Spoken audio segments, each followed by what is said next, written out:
Okay, so today we're gonna learn the last technique. And so what we have here is a cylinder, and so far you guys' job has been to just try to make it as straight up and down and cylindrical as possible so the diameter hasn't changed at all. If you were able to have that degree of control, right?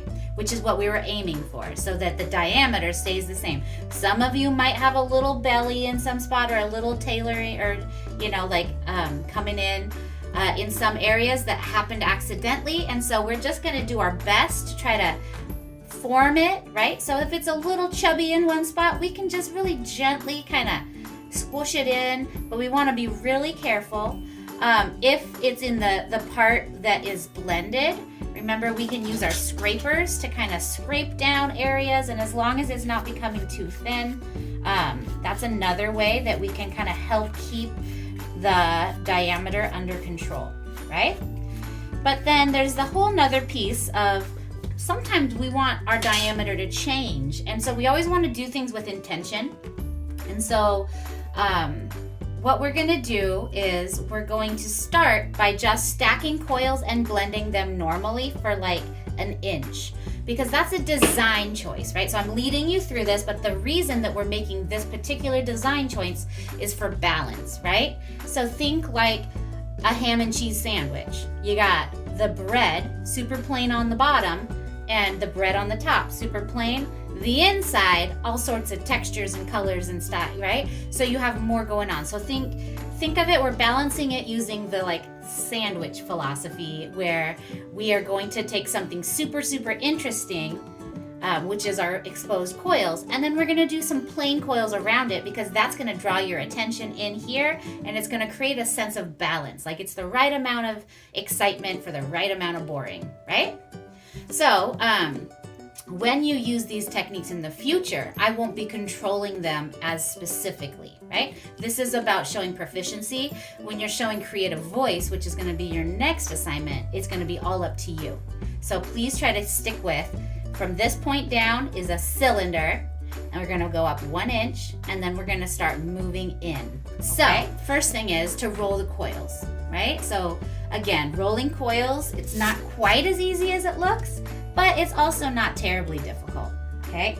We start with a hunk of clay, and then we're just gonna kind of rock it back and forth on some type of surface so it won't stick.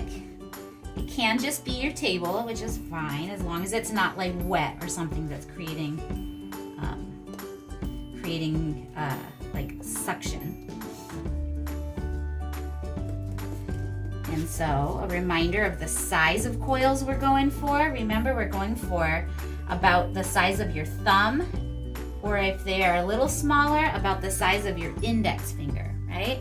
So no smaller than the thick part of your pointer finger, but really thumb size is great, especially if we're blending, right? So I have my thumb size coil, okay? And so the first thing I'm gonna need to do is I'm gonna need to slip and score my surface, and then I'm gonna start stacking and blending my coils. So I'm gonna start by scoring up this coil that I have right here. And then I'm gonna score up my coil that I just rolled, and I'm gonna be attaching to the vessel.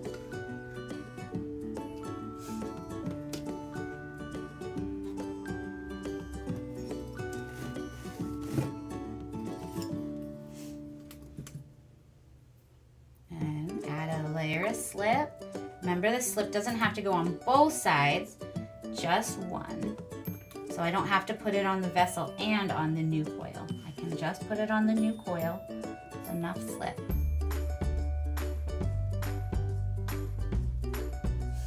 Okay.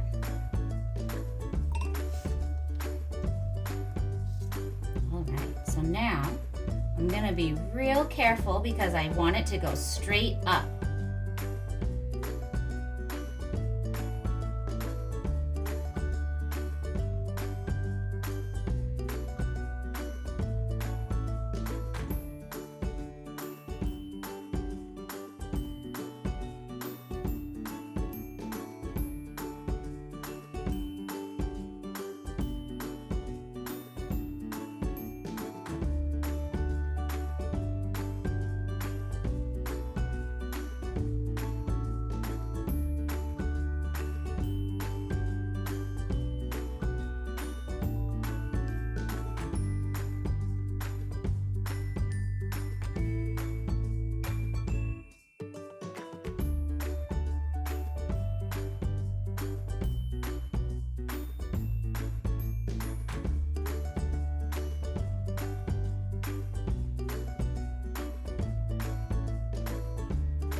Okay, so what we're gonna do now is we're gonna go back to that same process and we're gonna be blending the coils.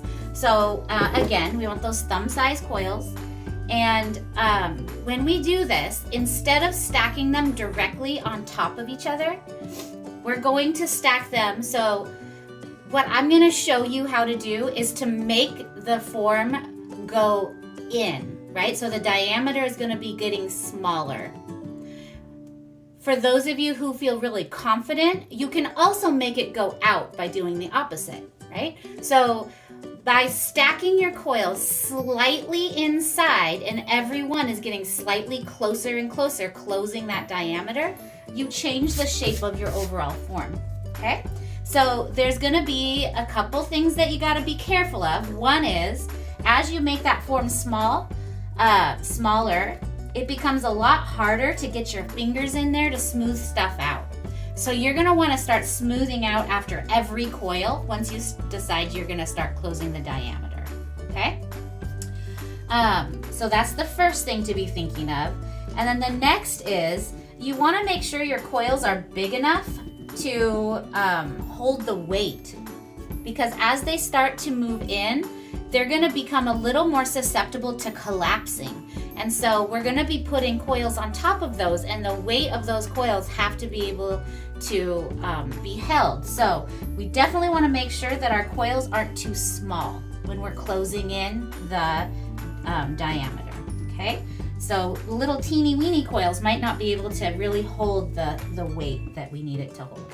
So what I'm gonna do is roll out my coil, right? I got my thumb-sized coil again. I'm gonna start by scoring up where it's gonna stick onto my vessel. The whole inside of the vessel is smoothed out, okay? So if you look in here, all the walls are smoothed, all the coils are blended. You never leave the coils unblended on the inside. Regardless of what you're doing on the outside, always blend the inside, because remember, this has to hold water, okay? And so I scored up my top, scored up my clay snake, and for this, I'm gonna go, and so I'm just slightly to the inside here. Can you see how instead of being directly on top, I'm bringing it in slightly to the inside. And for this, I'm gonna cut off my coil so I can show you as they progressively get a smaller and smaller diameter, okay?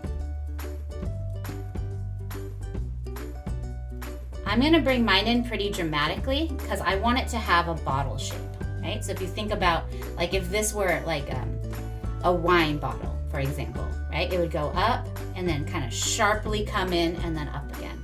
So that's the form I'm going for. So if you see here, you can see that my coil isn't quite stacked on top. It's stacked somewhat like, imagine like steps, okay? So there's my first one. I'm gonna come in here and I'm gonna just start blending that first coil in,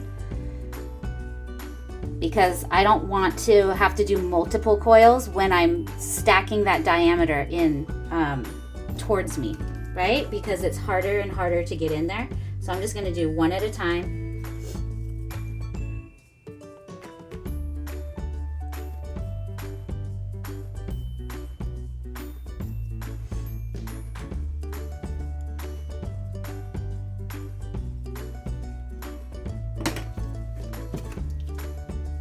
And then I'm gonna do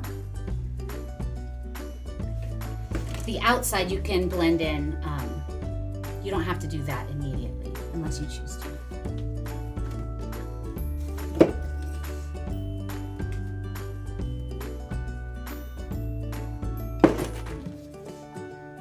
All right, and then my next coil is gonna be a little bit inside of that coil.